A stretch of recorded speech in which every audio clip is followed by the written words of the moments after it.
호세아 2장 14절에서 15절 말씀 보도록 하겠습니다.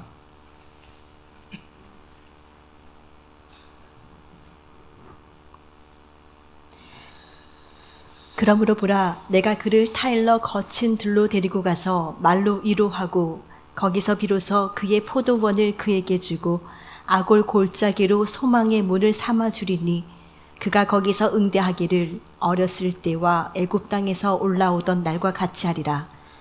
아멘. 예, 기도합시다.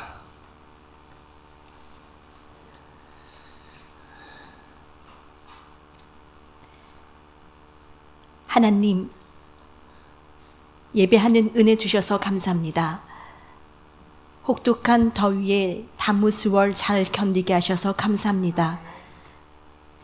이제야 회복되나 싶었는데 보다 더운 아부월 9일이 있었고 더 고통스럽고 더 힘들어서 눈물만 흘리던 인생들 말씀을 통해 위로 주셔서 감사합니다. 이제 아부월 15일을 지나 회복의 때를 주셔서 감사합니다. 내 상황과 여건만 보면 회복이 멀리 있는 것처럼 보이지만 샤론 평야의 핀 꽃을 좋은 소식 전하기 위해 찾아오신 주님을 봅니다. 사랑받을 자격이 없는 나를 사랑하시고 샤론의 수선화요 백합화라 불러주셔서 감사합니다. 내가 잠들어 있는 그 순간에도 날 위해 쉬지 않고 이른비 준비하신 당신 계셔서 문고리에 걸어두신 몰약 있어서 힘들고 아파도 다시 일어섭니다. 신랑의 머리에 얹힌 이슬을 보며 믿음으로 큰 비 보는 식구들 되게 도와주시고 하나님의 임재 구하며 걸어가는 믿음의 동력자들의 삶에 위로와 회복의 은혜 임하게 하옵소서. 그리스도 되신 예수님 이름으로 기도드립니다. 아멘. 예. 거기서 노래하자라는 말씀의 제목으로 말씀 나누도록 하겠습니다. 우리가 그 아가스를 갖고 이제 말씀을 계속 나누고 있는데요. 5장에서 이제 위기가 오고 6장에서 그가 동산에 가죠. 자기 동산에 내려가 있고 이렇게 되어 있습니다. 내려가 있고 1절에서 3절 말씀 보니까 그리고 3절에서 사랑을 고백해내죠. 내 사랑은 나는 내 사랑에게 속했고 이렇게 되어 있습니다. 그러니까 중심이 누군가를 자세히 보면은요, 내가 아니라 내 사랑에게 나는 속했고 이렇게 되어 있죠. 그럼 주체가 누구죠? 내가 아니라 그죠, 그죠? 예수죠. 그러니까 똑같은 얘기를 하는데요. 나는 내 사랑에게 속했고 이렇게 됐습니다. 중심 포인트가 어딘가 보니까 내 사랑이에요. 내 사랑에게 나는 속했고 내 사랑은 내게 속했다 이렇게 돼 있는데 옮겨가요. 2장 우리 요건 한번 볼까요? 2장 16절 가서 한번 봅시다. 아가스입니다. 아가스 2장 16절 가서 한번 보겠습니다. 내 사랑하는 자는 내게 속하였고. 예, 중심이 누구죠? 내게 속했고 이렇게 돼 있죠. 2장 16절 보니까 6장 3절하고 차이를 보면은요, 내 사랑은 내게 속했고 이렇게 돼 있죠. 내 사랑은 내게 속했고 이렇게 돼 있습니다. 사랑이 연결어져 가는데 우리가 하나님을 깊이 알면은 내가 원하는 것을 갖고 원함을 기도하는 어떤 대상을 놓고만 보는 게 아니라 실제로 팩트가 뭔가를 보면은요, 내게 필요한 하나님이었다가 하나님이 필요한 나로 옮겨가죠. 이걸 성숙이라고 하는 겁니다. 그래서 우리가 교회 처음에 들어오면 어떻죠? 이렇게 어떻게 하는가를 보니까 나의 필요를 위해서 기도하죠. 나의 원함을 위해서. 아니, 그 틀렸다 나쁘다는 소리가 아닙니다. 나의 필요를 위해서, 나의 어떠함을 위해서 이제 기도하고 이걸 기도라고 이제 하죠. 뭐 틀렸다는 건 아닙니다, 분명히. 그러나 그 중심이 이제 내가 움직일 수 있는 하나님이 아니라 하나님이 필요로 하는 나로 이제 옮겨가죠. 이게 성숙한 겁니다. 신앙은 여기까지 우리가 이제 계속해서 올라가야 되는 건데요. 이 사랑이 내 사랑은 나는 내 사랑에게 속했다 이렇게 되어 있습니다. 이미 분리가 안 되는 거죠. 그래서 아가서 전체 이야기는 사랑 이야기인데요. 신부가 뭘 적극적으로 했다는 구절이 거의 없습니다. 그 신부를 찾아왔고 분리되어 있음에도 그가 동산에 내려갔고 위기 때마다 그 신랑이 그를 기다려주죠. 그렇게 해서 결론이 어떻게 되는가 보니까 어머니의 집에 다시 들어가 있죠. 왜 그렇죠? 어머니의 집에서 누군가를 태동시키는 겁니다.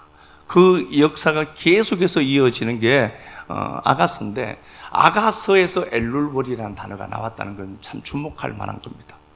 엘룰월이라고 하는 게 아가서에서 이제 아가서 6장 3절에서 나온 거잖아요. 엘룰, 이게 누리 사닥다리라고 했죠. 청개입니다. 올라가는 겁니다. 올라감의 노래. 여기에 알라라고 했고, 그렇죠? 여기다가 요들을 붙이면 알리아입니다. 여기에 흩어진 디아스포라들이 하나님이 계신 성전을 찾아서 막 올라오는 거예요. 그렇게 올라오는 노래가, 이게 사실 올라오는 게요, 성전이 이제 올라오는 게 어떻게 보면은 쉽진 않거든요. 그래서 남과 북이 나누었을 때, 이스라엘이 남과 북이 나누었을 때에도 북쪽에서는 남쪽으로 내려온다는 표현을 써야 되죠. 원래 위니까 북이스라엘에서 남쪽으로는 내려와야 되죠. 그런데 성경은 항상 그렇게 표현했습니다. 북쪽에서 남쪽으로 올 때를 올라간다라고 얘기한 겁니다. 이유가 뭐죠? 이게 중심이기 때문에 올라가는 노래를 부르는 겁니다. 뭘 의지하는 거죠? 그 사랑을 의지하는 겁니다. 하나님 내게 역사하는 그 사랑을 의지하고, 그렇죠? 그래서 이게 우리가 시편 121편부터도 말씀을 나누었지만 올라감의 노래입니다. 134편은 딱 세 구절이거든요. 밤에 야훼의 집에 서 있는 자들 하나님을 찬양해라. 밤이죠? 밤입니다. 밤에 서 있는 자들아 하나님을 찬양하라. 두 손을 들고 하늘을 향해 찬양해라. 이렇게 되어 있거든요. 그리고 하나님이 시온에서 복을 준다 이렇게 되어 있죠. 복이 어디서 오는가 보니까 예루살렘 시온에서 와요. 그러면 우리가 이게 시간 낭비처럼 보이거든요. 실제로 예배를 드린다라고 하는 이 행위로만 보면은 이거 뭐 별 것 없어요. 그냥 예배 드리고 밥 먹고 가고 계속 그런 것처럼 보이는데, 시온에서 복을 준다는 말을 꼭 기억해야 되는 이유는 이게 결코 손실처리 되지 않습니다.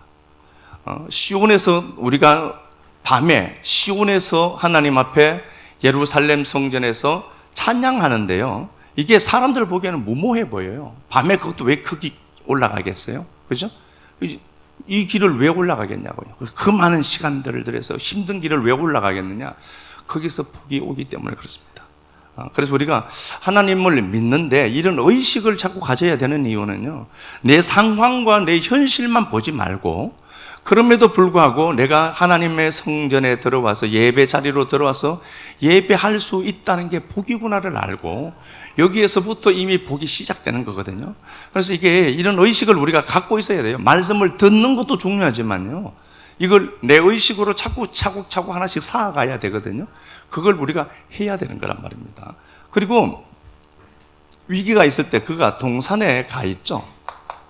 동산에 왕이 광야에 나오는 시기가 이 시기입니다. 근데 왜 꽃이 피어 있고 동산이라고 하는 설명으로 되어 있는가를 보니까 우리 보기에는 광야로 보이죠. 꽃이 없으니까. 황량한 신명기 32장을 여기다 붙여놓고 보면은요, 황무지죠. 황무지. 황량하고 짐승이 울부짖는 곳, 황무지로 보이죠. 우리 인생에는 광야가 그렇게 보여요. 그런데 주님이 본 광야는 어떻게 보이죠? 동산이죠. 이게 이제 보는 시각의 차이입니다. 근데 왜 그런가를 보니까 요거 한 번 더 봅시다. 이사야 32장 한번 가서 보고 올게요. 요거. 예, 이사야 32장 그랬죠, 제가? 35장. 예. 가서 봅시다.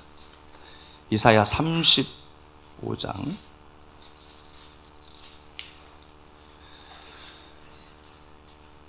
1절부터 한번 보겠습니다. 광야와 메마른 땅이 기뻐하며 사막이 백합화 같이 피어 즐거워하며 무성하게 피어 기쁜 노래로 즐거워하며 레바논의 영광과 갈멜과 샤론의 아름다움을 얻을 것이라. 그것들이 야훼의 영광 곧 우리 하나님의 아름다움을 보리로다. 예, 우리가 보기에는 광야, 메마른 땅이겠죠. 사막이고. 광야, 메마른 땅, 사막이죠. 우리 시선에 보이는 걸로 보면은 이런 환경 상황으로만 보입니다. 그런데 그가 오시면 어떻게 되죠? 그가 계시면, 그 주님이 계시면 그 황무지, 광야, 메마른 땅이 뭐가 되죠? 꽃밭이죠. 그래서 이렇게 얘기하는 겁니다. 광야, 메마른 땅아 기뻐해라 겁니다. 기뻐해라.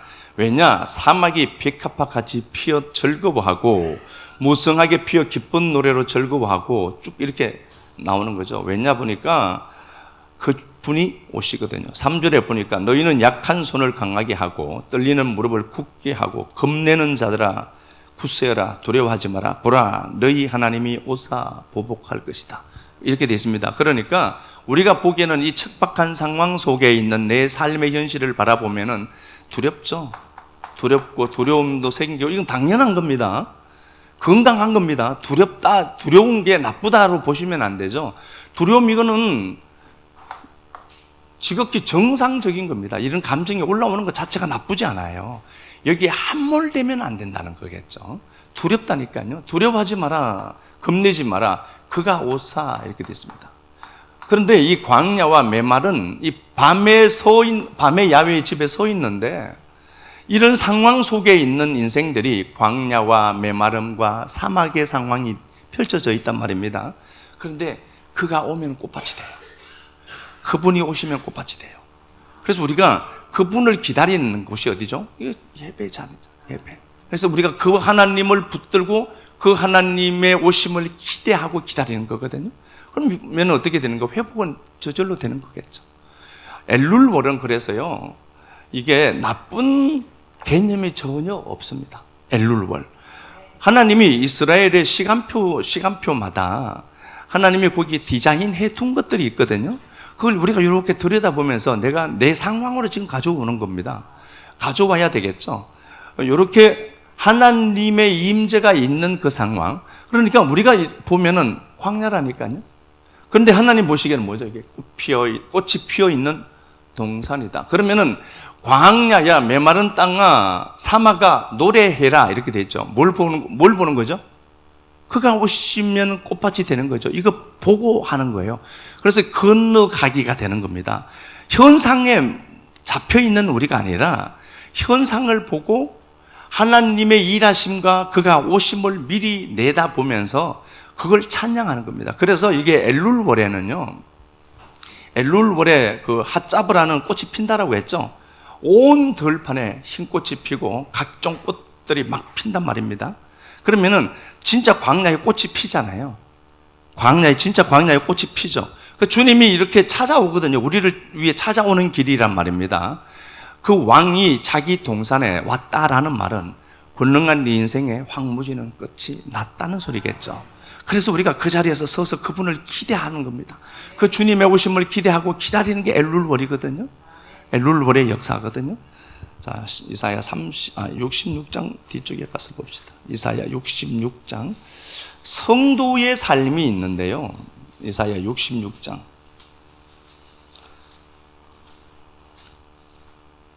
예, 8절 한번 가서 봅시다. 이러한 일을 들은 자가 누구이며 이러한 일을 본 자가 누구이냐? 나라가 어찌 하루에 생기겠으며 민족이 어찌 한순간에 태어나겠느냐? 그러나 시온은 진통하는 즉시 그 아들을 순산하였도다. 예, 잘 알고 있습니다. 나라가 하루 만에 생길 수가 없습니다. 주님이 그렇게 말씀하시는 거죠. 야, 나라가 어떻게 하루 만에 생기겠니? 그러나 이스라엘은 어떻게 하는가 보니까 진통하는 순간 아들을 순산하도다. 이 말씀은 왜 하셨을까요?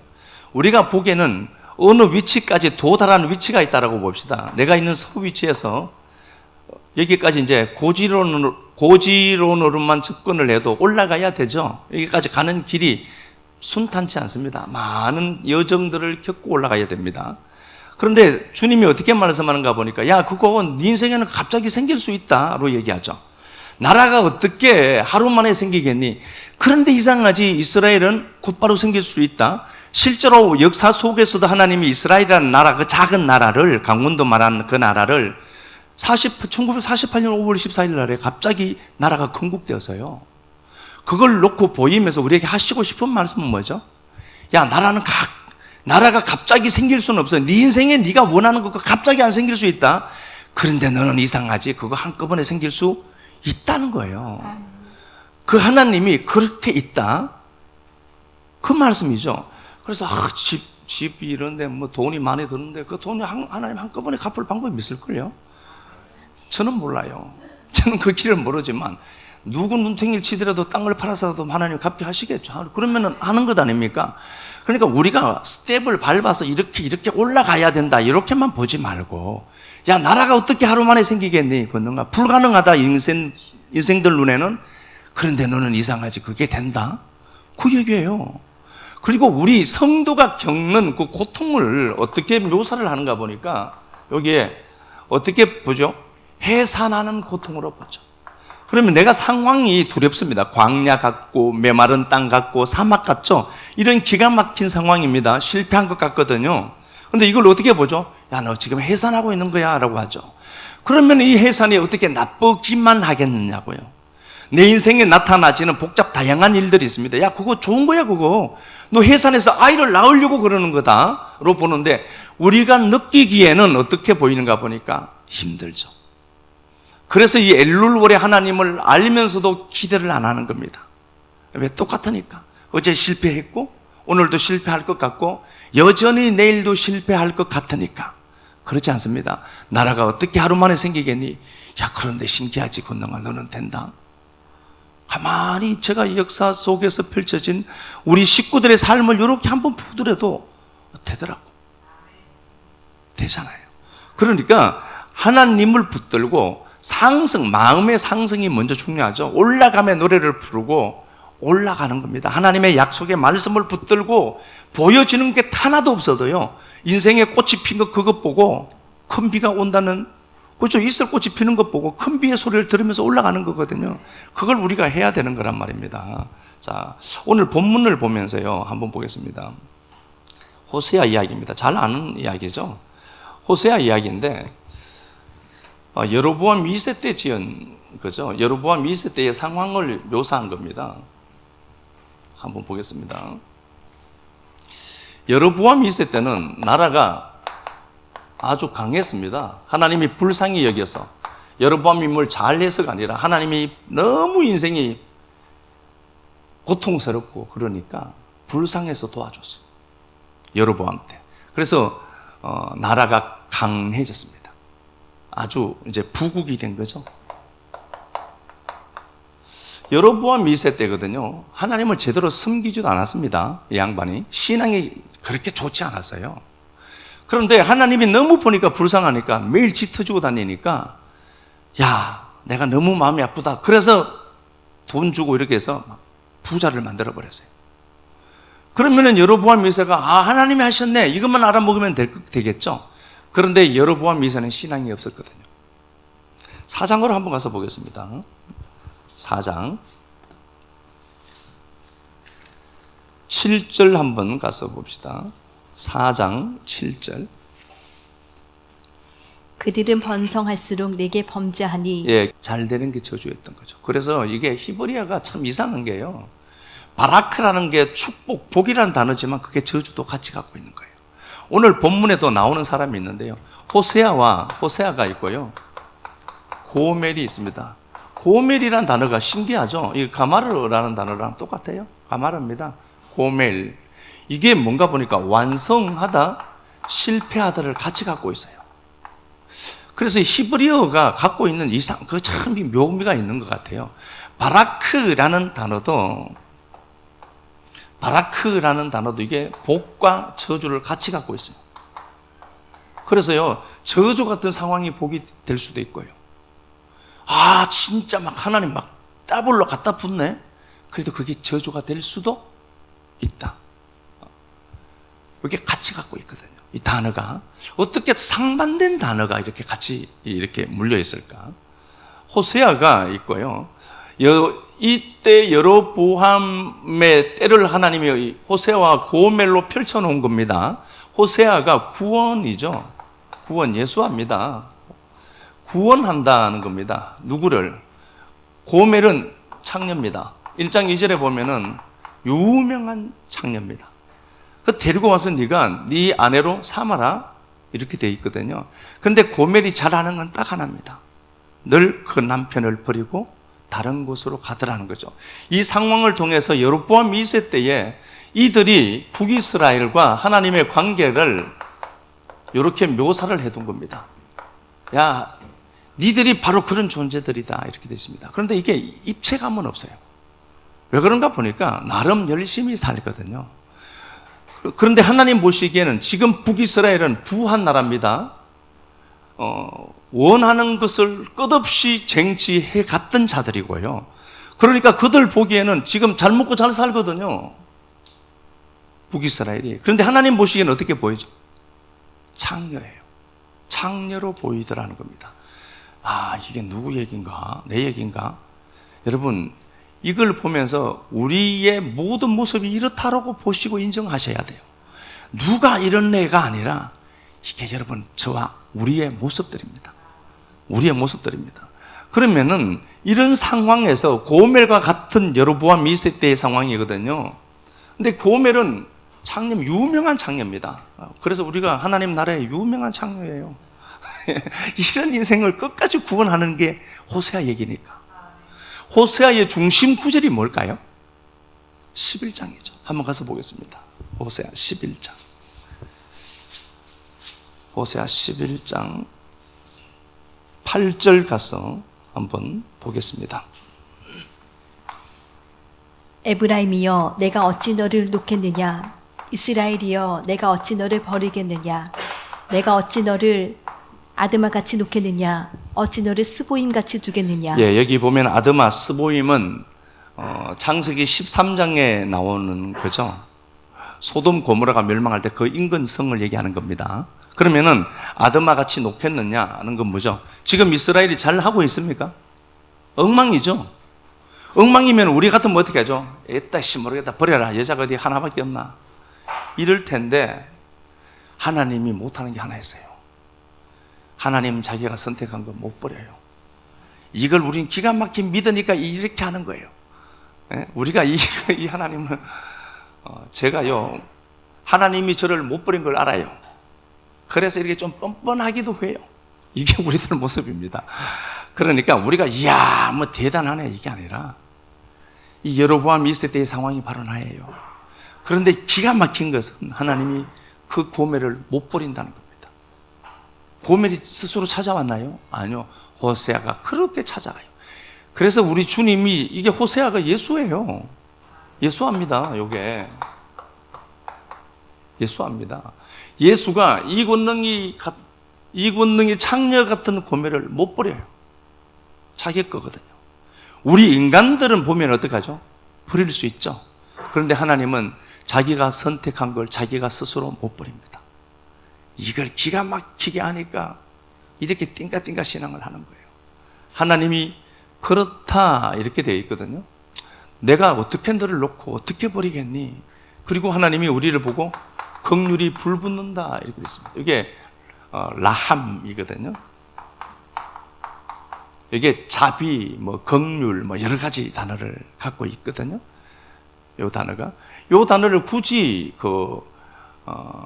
신약으로 바꾸면 스플랑크니조마이라는 개념이 있죠. 여기 누가복음 11장에 나오죠.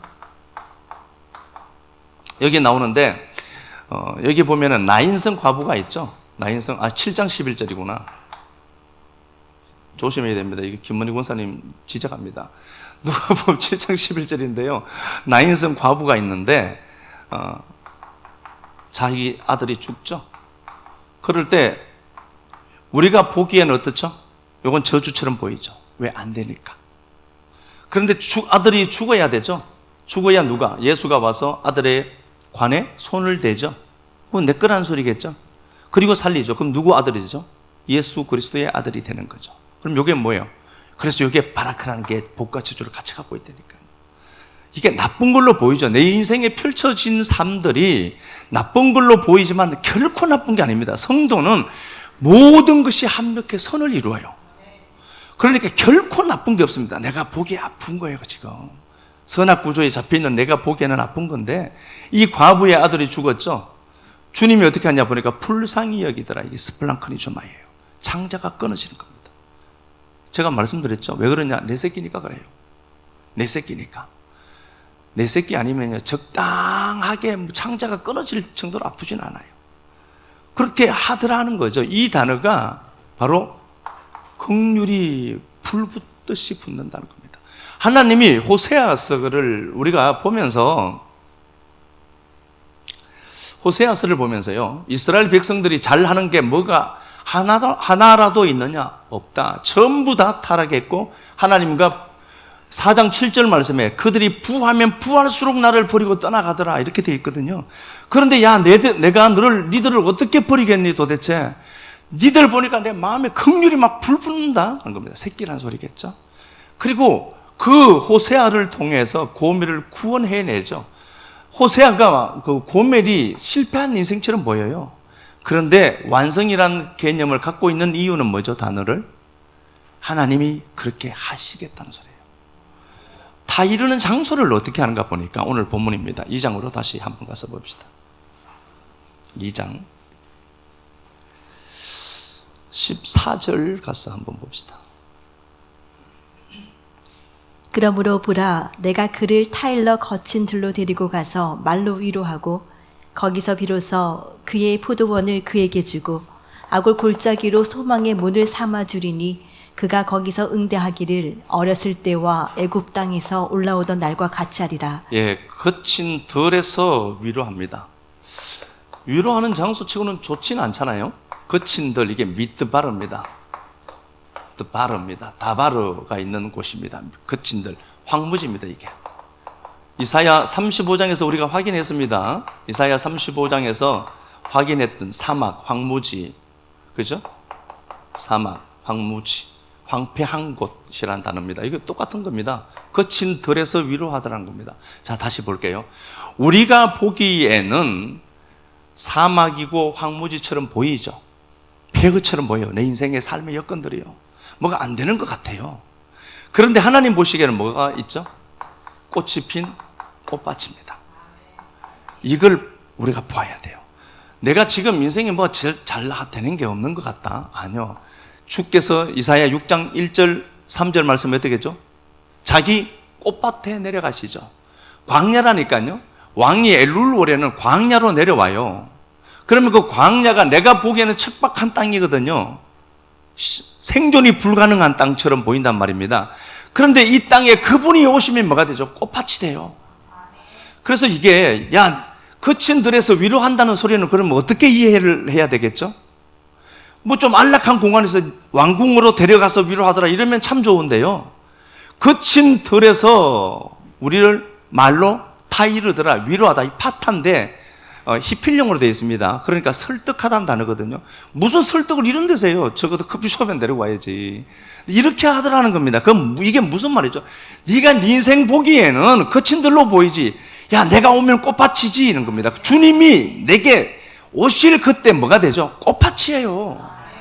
여러분들의 의식 속에 내 인생이 지금 이렇게 메마르고 척박한 땅을 걸어간다. 그런데 그곳에 주님이 계시다면은 여러분 그 꽃밭이에요. 그러니까 그게 위로가 되는 겁니다. 야, 거기서 내가 위로할게. 예레미야 2장 가서 한번 더 봅시다. 예레미야 2장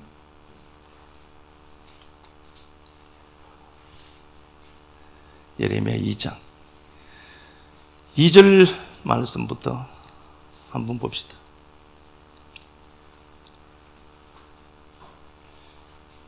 가서 예루살렘의 귀에 외칠지니라.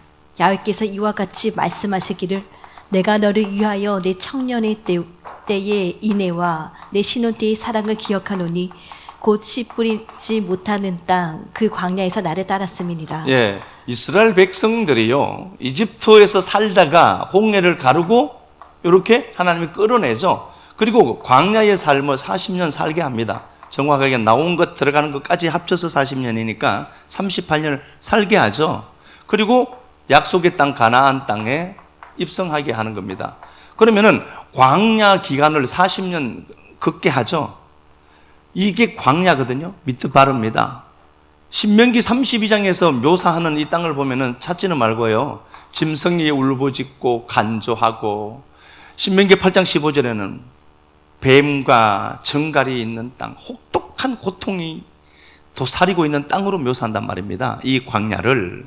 그러면은 하나님이 우리를 광야로 끌고 갔단 말입니다. 이스라엘 백성들은 필연적으로 이곳을 가요. 보기 얼마나 힘들고 고통스럽겠냐는 거겠죠. 이 광야. 그런데 주님은 어떻게 묘사하죠? 신혼여행 장소였대요.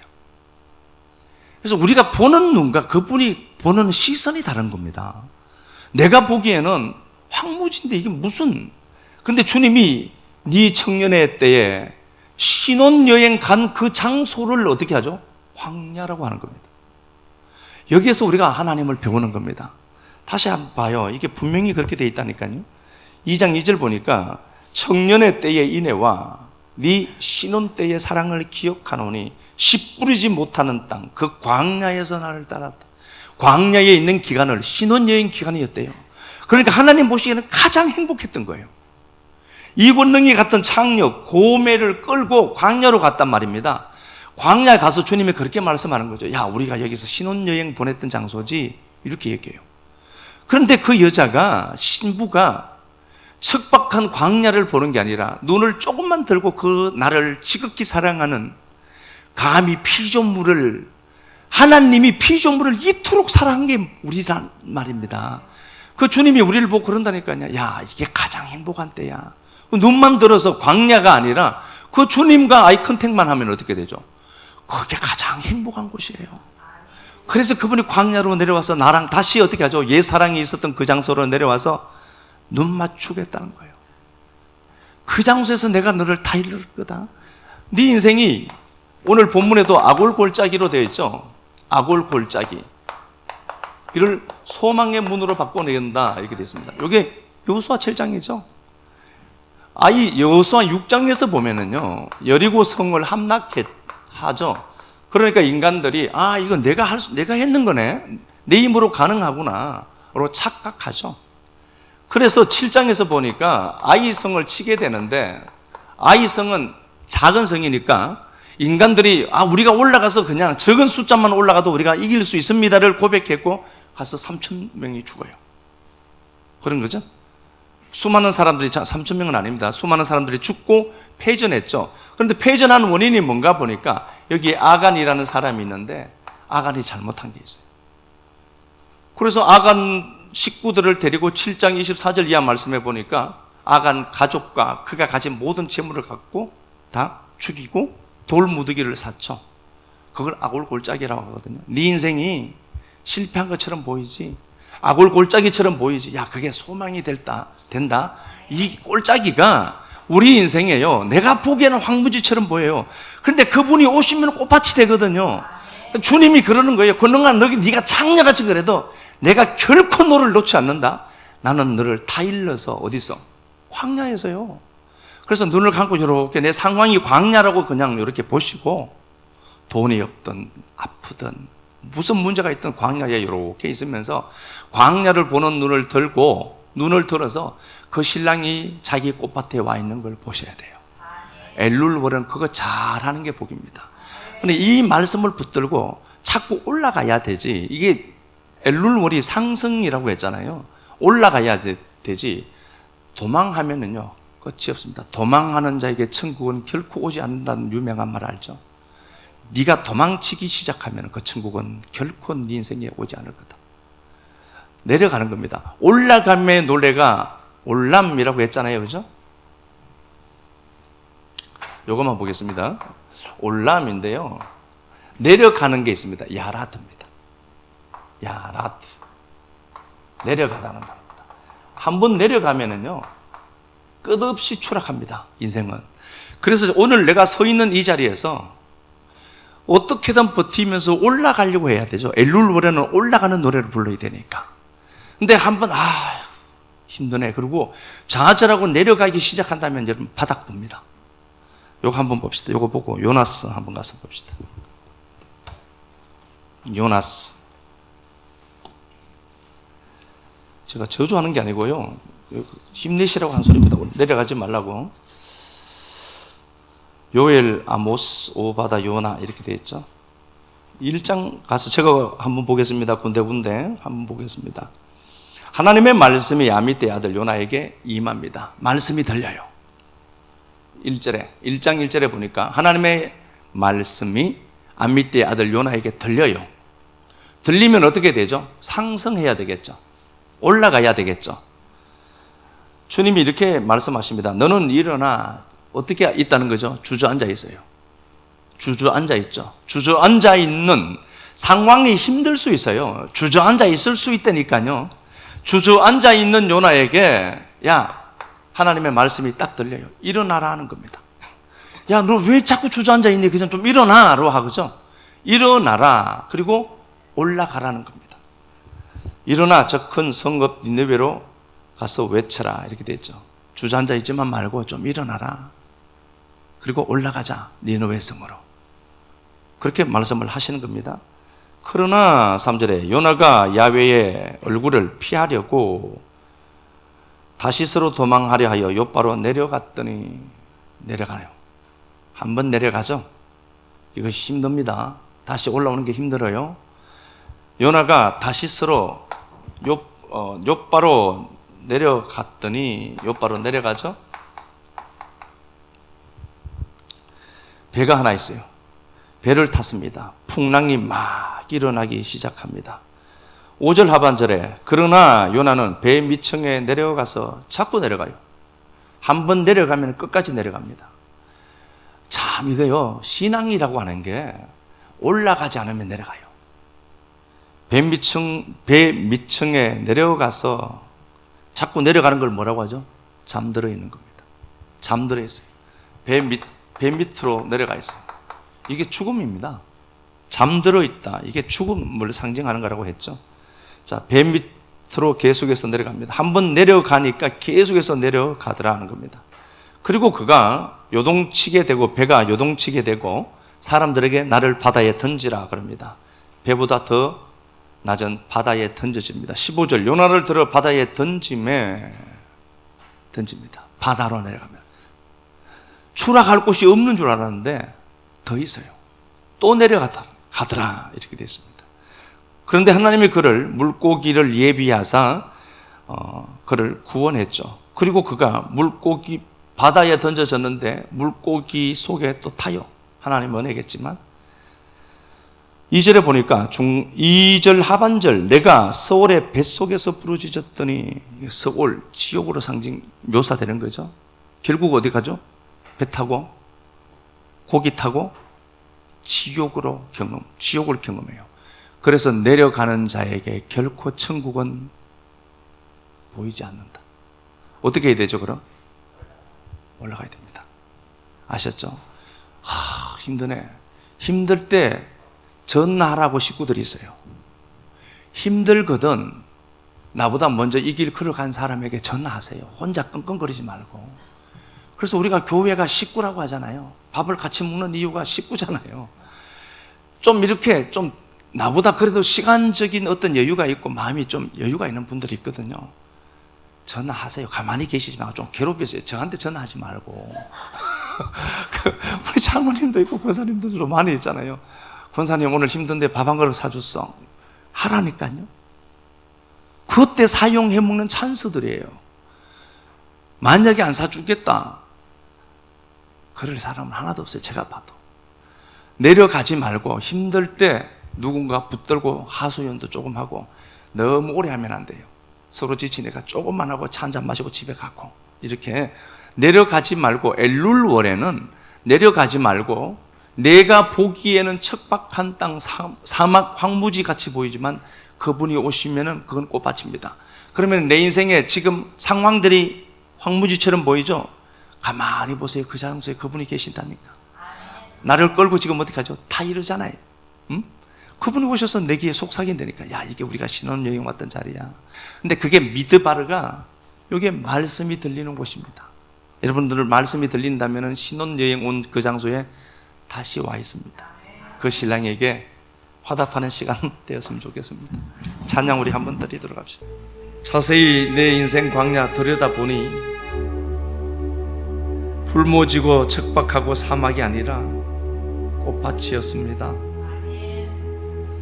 꽃밭이 되도록 만들어 주시기 위해서 고멜 같은 장녀 부둥켜 안고 포기치 아니하시고 긍휼히 불붙듯이 붙으시며 우리를 바라봐 주시는 당신 때문에 광야가 꽃밭이구나 알 수 있도록 도와주셔서 감사합니다.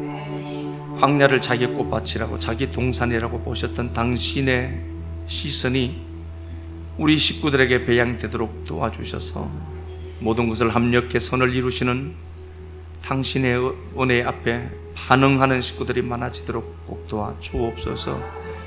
엘룰월의 그 기쁨이 충만해지도록 도와주시고 핫자브 꽃을 보며 큰 비의 소리를 듣는 자들이 있음이 너무 고맙고 감사합니다. 광야 한가운데서 불러야 될 노래가 자명하오니 성령님 충만하게 임재하여 주셔서 더욱더 상승해가는 식구들 많아지도록 꼭 은혜만 베풀어 주옵소서. 주님 앞에 드린 시간들, 물질들, 섬김들 하나하나 기억하셔서 역사 속에서도 씨 뿌리는 자의 법칙 그대로 거둘 수 있도록 은혜 베풀어 주실 줄 믿사옵고 그리스도 예수님 존귀하신 이름 받들어 감사하며 축복하고 기도드리옵나이다. 아멘.